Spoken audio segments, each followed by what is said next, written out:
हज़रत अबू उबैदा रज़ियल्लाहु ताला अन्हु रिवायत करते हैं कि रसूल अकरम सल्लल्लाहु अलैहि वसल्लम ने फरमाया कि अस्सियामु जुन्नतुन, रोज़ा जो है ये ढाल है। रोज़ा ढाल समझते हैं आप? लड़ाई जब होती है ना, लड़ाई थी और तलवार से लड़ाई होती थी, तो एक लोहे का बना होता है, जब आदमी आगे वाला तलवार मारता है तो वो आगे दे देते हैं। देखा है कभी आपने? तो इसको कहते हैं ढाल, यानी जो आगे वाला जो सामने वाला हमला करता है इसको जो रोकता है, ये क्या होती है? ढाल होती है, किसी चीज़ से बचाने वाली चीज़ जो होती है, ठीक है ना।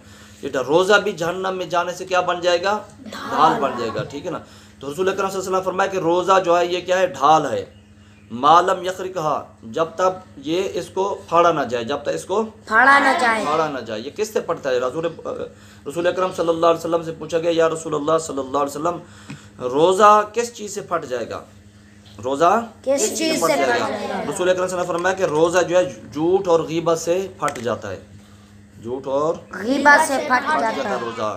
तो रसूल अकरम सल्लल्लाहु अलैहि वसल्लम ने फरमाया कि रोज़ा उस वक्त तक रोज़ेदार के लिए ढाल है, यानी जहन्नम के सामने ढाल बन जाएगा, बचाएगा उसको अल्लाह के अज़ाब से, जहन्नम के अज़ाब से, जब तक रोज़ा फाड़ ना दिया जाए। और रोज़ा कैसे फट जाता है?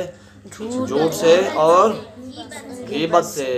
इससे पता चलता है कि जब हम रोज़ा रखें तो रोज़े में गीबत से और झूठ से बचें, और बाकी भी जो बुरे अमाल हो उससे बचें, ठीक है ना। हाँ, तो ये, लेकिन इसका मतलब ये नहीं है कि रोज़ा फासिद हो जाता है, रोज़ा ख़त्म हो जाता है, रोज़ा टूट जाता है। इसका मतलब ये नहीं है कि रोज़ा फट जाता है, इसका मतलब ये नहीं है कि रोज़ा टूट जाता है।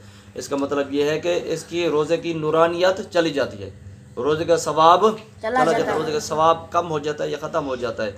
रोज़ा जो है बेनूर हो जाता है, बेनूर हो जाता है, नूरानियत इसकी ख़त्म हो जाती है। लिहाजा हमें क्या करना चाहिए? रोज़े में झूठ भी नहीं बोलना चाहिए, ग़ीबत भी नहीं करनी चाहिए, ठीक है ना। ठीक है इंशाअल्लाह।